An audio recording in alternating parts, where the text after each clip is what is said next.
Look, today I'll be continuing with my college football game by game prediction and roster discussion videos. Today I'll be doing the Alabama Crimson Tide.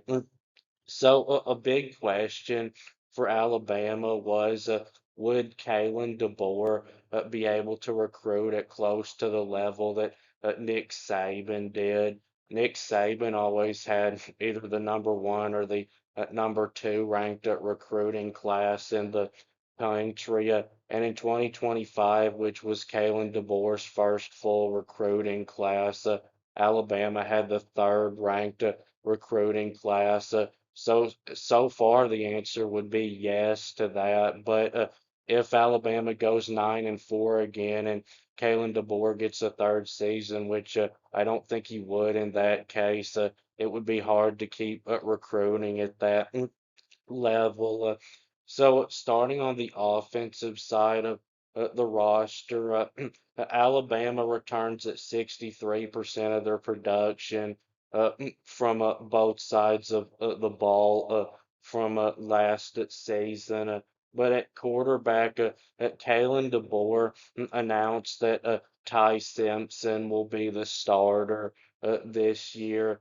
And he's a five-star quarterback that competed with Milrow in 2023 for the starting job, and him losing the starting job at quarterback competition to Jalen Milrow really doesn't make him sound too good because Jalen Milrow, to be honest, is nowhere even close to great Alabama quarterbacks of the past, like to or Bryce Young and Ty Simpson. What's been seen of him in college, which is not a lot, has not been great at all. So he's nowhere near as good of a runner as Milrow is, even though he is considered to be a dual threat quarterback. And from what's been seen of him, he doesn't seem to be any better than Milrow is at completing those medium length passes. So quarterback is probably the most questionable position on Alabama's roster. And at wide receiver, though, he'll have a lot of help.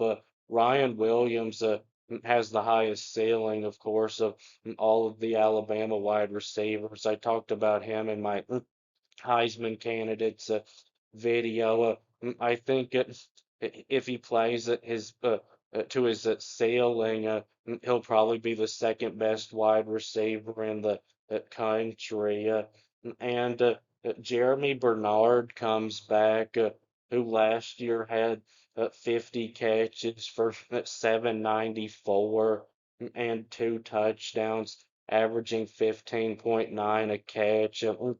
And they bring in a transfer wide receiver from Miami, Isaiah Horton, who had last year 56 catches for 616 and five touchdowns, averaging 11 yards a catch in 12 games last year. So Alabama's starting group of wide receivers, I think, could be one of the best in the country. And at running back, they returned their starter, Jam Miller, who is a good but not great running back. Last year he had 668 yards and seven touchdowns on 145 carries, averaging 4.6 a carry. But with Justice Haynes leaving, depth to help out Jam Miller is questionable. And with Milrow leaving, he was their leading rusher last year. That is the biggest concern for Alabama's run game. And the offensive line wasn't quite as good last year as I thought it would be, but it was still pretty good. And they have three starters coming back who are all going to play in the NFL. But they do lose Tyler Booker, who went first round, and they lose Elijah Pritchett, who transferred. But they've got Caden Proctor coming back at left tackle. He last year played in 11 games and started 11 games. He missed the first two because of an injury, but he only allowed 20 total pressures and two sacks. And they get back at center, Parker Brailsford, who might be the best center in the country. Last year, he didn't allow a sack or a quarterback pressure. And they returned right guard Jaden Roberts, who had in 12 games only allowing 22 total pressures and one sack. And the left guard starter is expected to be Cam Dewberry, a transfer from Texas A&M, who was a four-star recruit. He's played in 32 college games and made eight starts in college over 3 years. And last year he played 325 snaps and allowed one sack and seven total pressures. And the starting right tackle is expected to be Wilkin Formby, a four-star who started the first two games of the season when Proctor was out. But he only played 291 snaps last year. And in his second start against South Florida, he really struggled, giving up five total pressures and having four penalties. So their offensive line, I do think, will be good, but it might not be elite. And Alabama's offense, I think, will be solid, but I don't really think it's going to be great. And defensively, though, I think they're going to be really good. They were really good last year. Their defense only gave up on average 15.2 points per game, and they returned their defensive coordinator, Kane Womack. And on the defensive line, they do lose Tim Smith, who is off to the NFL, but they returned Tim Keenan, who was a 2-year starter and last year had 40 tackles and 2.5 sacks and a pass breakup and five total pressures. And they've got coming back L.T. Overton, who had last year 42 tackles, two sacks, 39 total quarterback pressures, and a pass breakup and a forced fumble. He's their best pass rusher. And they've got Jamarian Latham, who had last year 29 tackles and a sack and four total pressures. So their defensive line should be good. And at linebacker, they're going to be really good. Deontay Lawson comes back after he had suffered a season-ending injury in the Oklahoma game. Uh, and I'm shocked that he came back because he probably could have went first round in the draft this year. And last year he had 76 tackles and uh, two sacks and four pass breakups and an interception and a forced fumble. And they've got Justin Jefferson, who had last year in 12 games, only making three starts. 60 tackles and two sacks and a pass breakup and a forced fumble and four total pressures.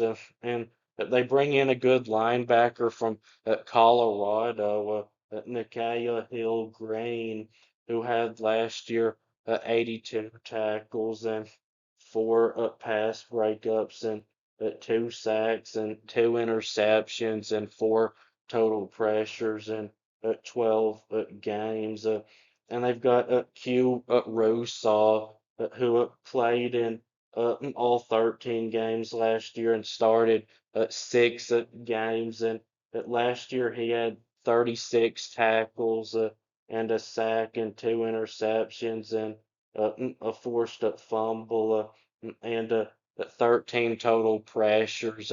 He was a five-star recruit. But they do lose Jahad Campbell at linebacker, who was their leading tackler last season. And in the secondary, they should be really good. So at cornerback, they returned both starters. Dominate Jackson, who was probably going to be a first round pick in the next NFL draft, who had last year 52 tackles and seven pass breakups and two interceptions and a forced fumble. And Xavier Brown, who had last year 18 tackles and three interceptions and two pass breakups. And then at safety, Malachi Moore is a big loss, but they've got Keon Sabb coming back, who had a season-ending injury in the Tennessee game, but in the first seven games had 39 tackles and four pass breakups and two interceptions. And they've got Bray Hubbard, who played in all 13 games and started the last six games at safety and had 57 tackles and three interceptions and two pass breakups. He was a freshman last year and he was a four-star recruit. Now for the game by game predictions, starting with on the road at Florida State. This game might be competitive because this is not like a Nick Saban coached Alabama team, but I still think Alabama is a much better coach team than Florida State is, and they're much better at the line of scrimmage than Florida State is, and they've got a much better defense than Florida State does. So I do think Alabama will win this game by at least a couple of scores. And now Louisiana Monroe, this will be a big blowout win for Alabama. This should be like a 40-point win where Alabama gets to play their second string the whole second half. And then now Wisconsin. Wisconsin, I think, is going to have a pretty good secondary. But even if that slows Alabama's offense down, Wisconsin's offense doesn't stand a chance against Alabama's defense of being able to do much. And I think Alabama's offensive line will open up enough room for Alabama to be able to run the football some in this game to where they win it by at least a couple of touchdowns. And now on the road at Georgia. Alabama has more experience on their offensive line and in their front seven than Georgia uh, does. And Alabama owns Georgia. That's why I'm going with Alabama to win this game in a very close one. Probably a defensive game. And now Vanderbilt.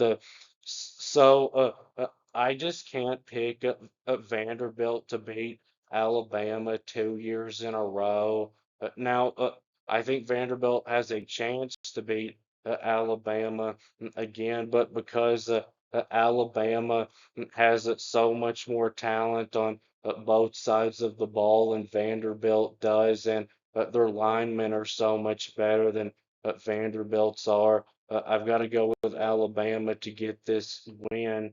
But I wouldn't be surprised if this ends up being a pretty close game because Nick Saban is not coaching anymore.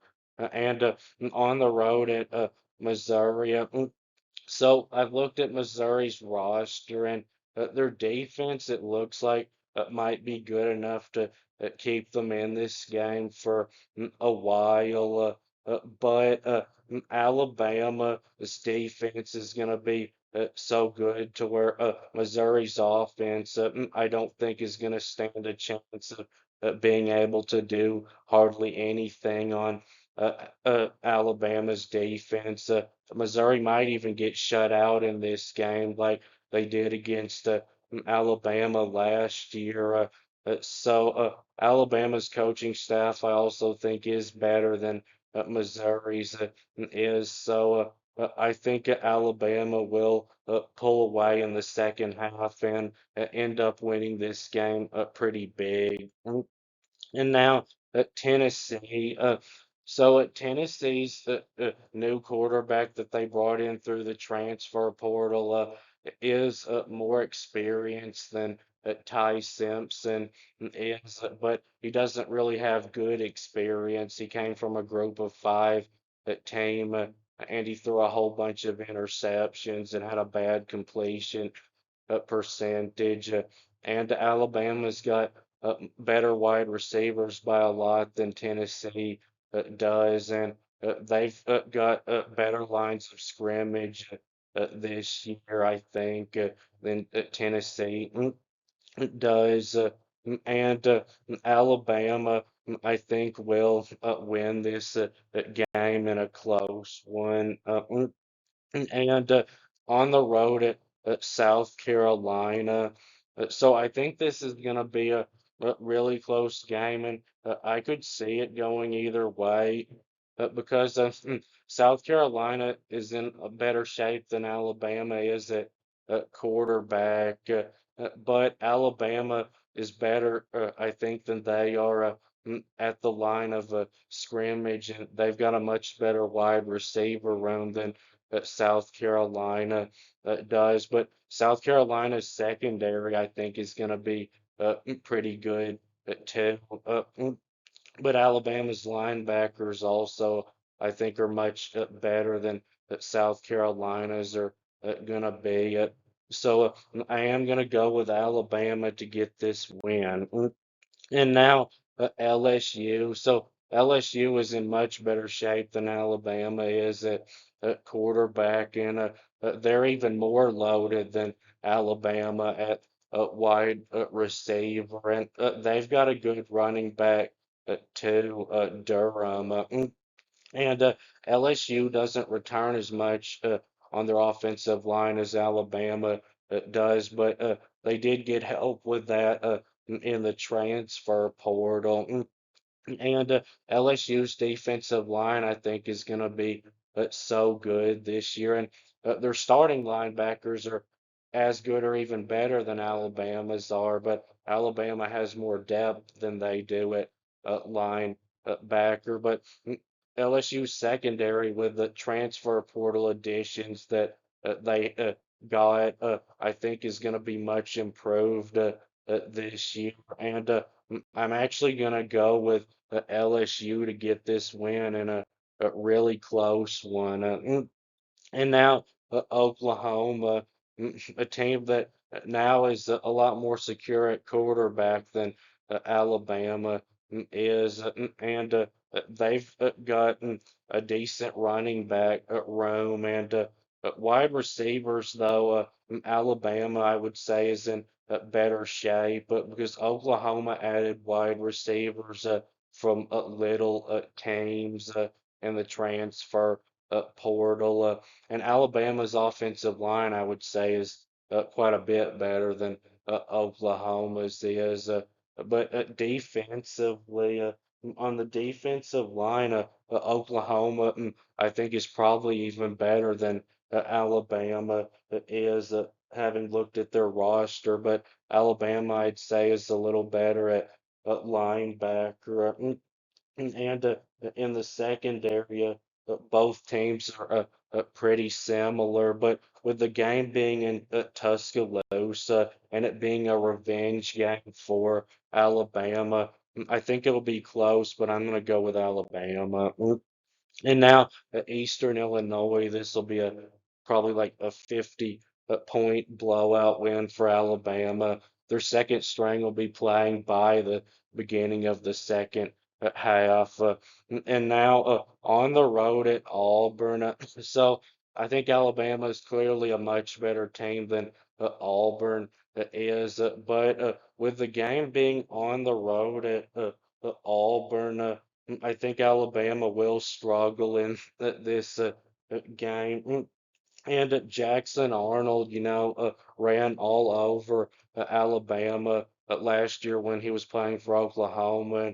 And I think he might do that again, and Auburn's got a wide receiver similar to Alabama's Ryan Williams, Cam Coleman, that I think will probably make some big plays in this game, and Auburn's defense I think will play well with the game being at home, and I think this will be a close game, but I'm going with Auburn to get the upset.